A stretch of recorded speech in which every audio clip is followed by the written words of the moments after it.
والله يدعو إلى دار السلام ويهدي من يشاء إلى صراط مستقيم.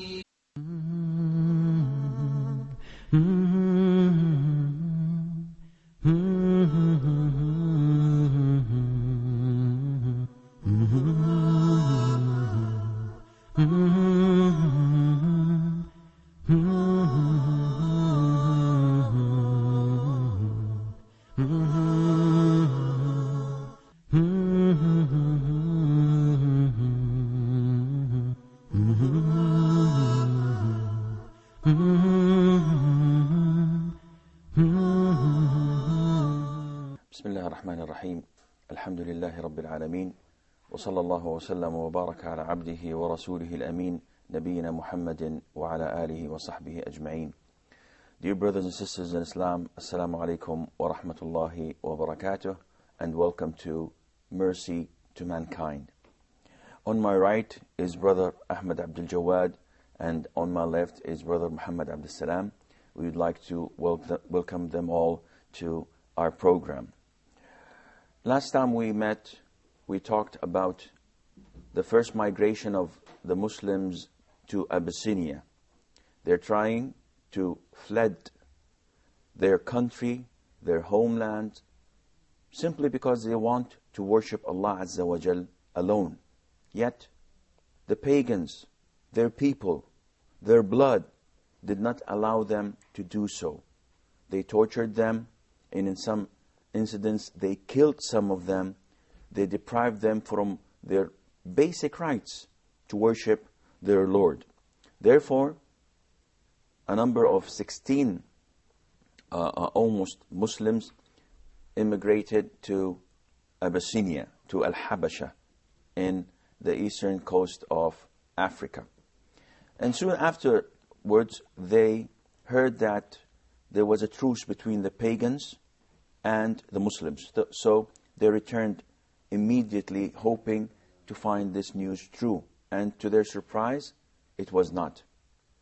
Therefore, the Prophet ﷺ gave them the permission for another group to go again to Abyssinia.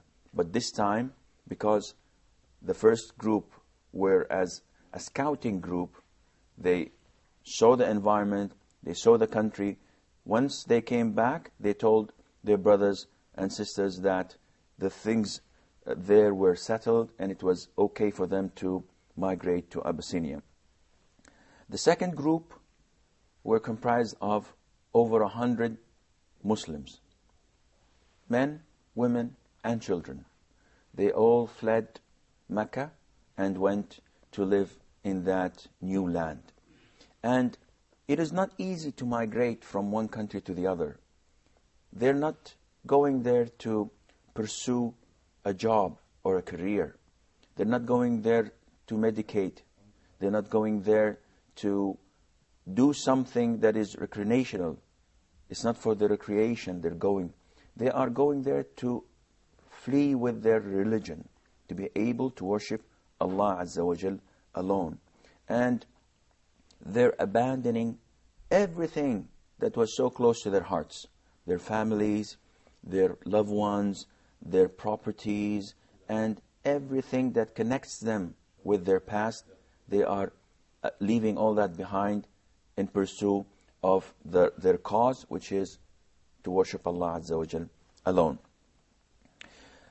Do we think that the pagans left them on their own because they have left their country? They gave them their freedom to worship Allah Azza wa Jal? No. The pagans sent an envoy to follow them and to convince the king and the authorities to send them back again to them. And this is exactly what's happening in the world at the moment. If someone flees with his religion to another country to worship Allah Azza wa Jal alone, he's not a terrorist. He's not an extremist. He simply wants to worship Allah Azza wa Jal in peace. And that is why the Muslims had to migrate to Abyssinia to be able to worship Allah Azza wa Jal in peace. Later on, the pagans did not leave them to worship Allah in peace. So they sent a convoy of two. They sent Amr ibn al-As and Abdullah ibn Abi Rabi'a with the sole objective to make the king throw them back again to their people and country. What they did was very basic. They started by bribing the clergymen. They went and met the clergymen of the king, who were the priests at the time, and they gave them presents. And they explained to them that to your kingdom came ignorant boys of ours. They are from our country. They have abandoned their religion, and they did not come into your religion as Christians, and made up a new religion that no one ever heard of.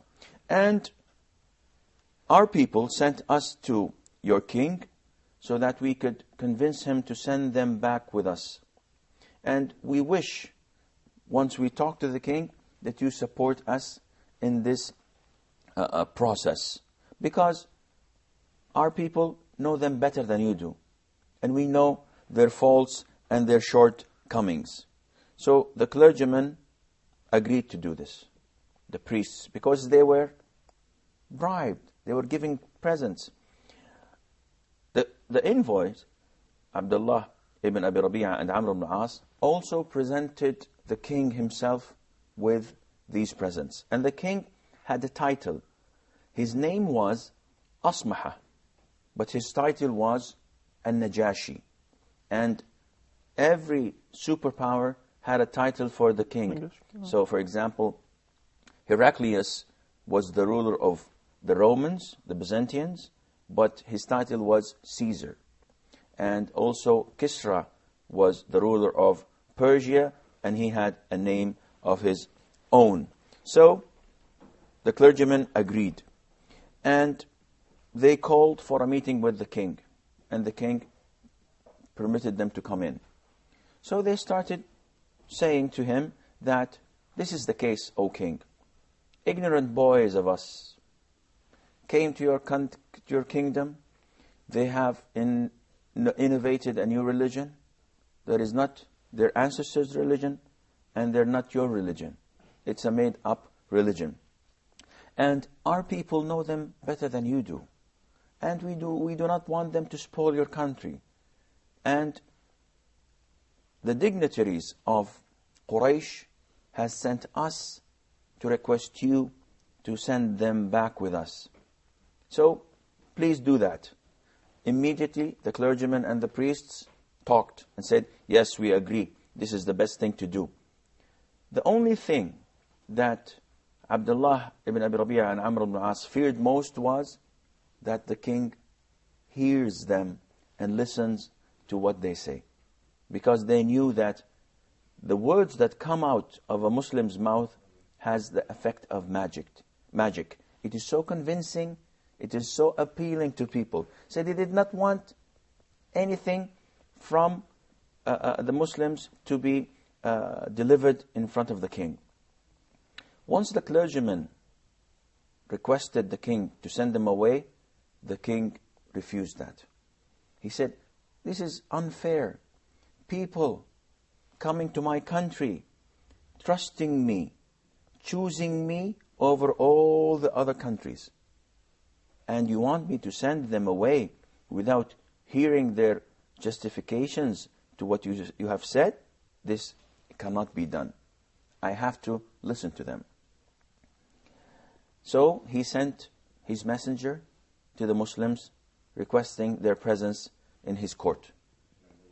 The Muslims, once they heard that they were requested to appear in front of the king, felt helpless.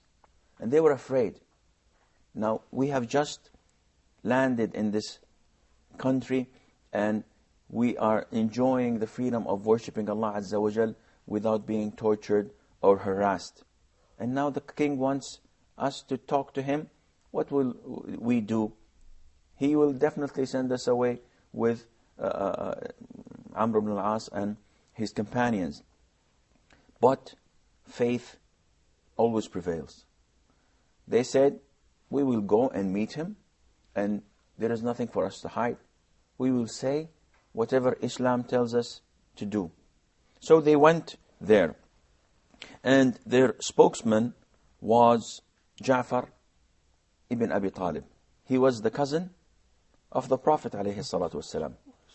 So he told him, the king asked him, what is this religion that you have brought to my country? And why did you abandon the religion of your ancestors?